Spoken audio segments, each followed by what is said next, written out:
Downing Street still believes the Irish border problem can be resolved by December, despite Dublin's threat to veto Brexit trade talks over the issue regardless of Theresa May's £40 billion divorce offer. Ireland fired a warning shot on Tuesday by suggesting May's enhanced financial offer to the EU was not enough on its own to secure the trade talks sought by the UK without guarantees that Brexit will not lead to a hard border.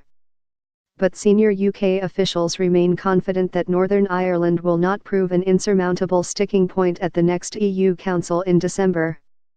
Whitehall sources said the UK would not countenance giving in to requests for Northern Ireland to stay in the customs union or single market, but that ministers believed some language could be agreed with the EU to guarantee no return to a hard border.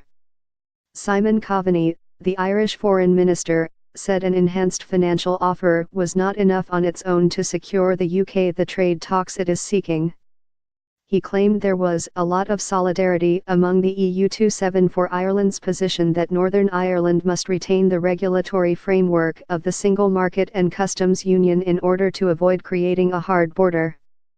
He told the Evening Standard, "Anybody who thinks that just because the financial settlement issue gets resolved that somehow Ireland will have a hand put on the shoulder and be told, 'Look, it's time to move on.' Well, we're not going to move on. This is a much bigger issue than trade. This is about division on the island of Ireland. I will not be an Irish foreign minister that presides over a negotiation which is not prioritizing peace on the island of Ireland. We're not willing to move on without more assurance on the border."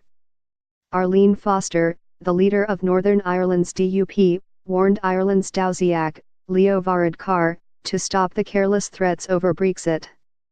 "I'm saying to him that he should know better than anybody that you don't play around with Northern Ireland to effect change in other places, and actually what I would like to see the Irish government doing is working with Northern Ireland, working with the Westminster government, to bring about a Brexit that works for Northern Ireland but also for the Republic of Ireland," she told the BBC.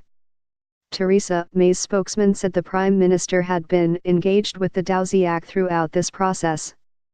He said, "We are working hard to try and find that unique solution that we need to the situation on the border. We're in a negotiation but, as I say, we think we're making good progress. We think it's in the interests of the UK and also of the EU-27 to move these talks on, and that's what we're aiming to do as we get towards the December Council." Earlier, Boris Johnson, the Foreign Secretary, said a return to a hard border was unthinkable.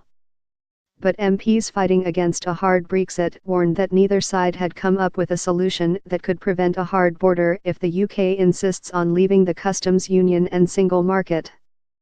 Pat McFadden, a Labour MP and leading supporter of Open Britain, said, "At the moment, ministers think they can leave the customs union and the single market and then blame the EU for the consequences of their decisions.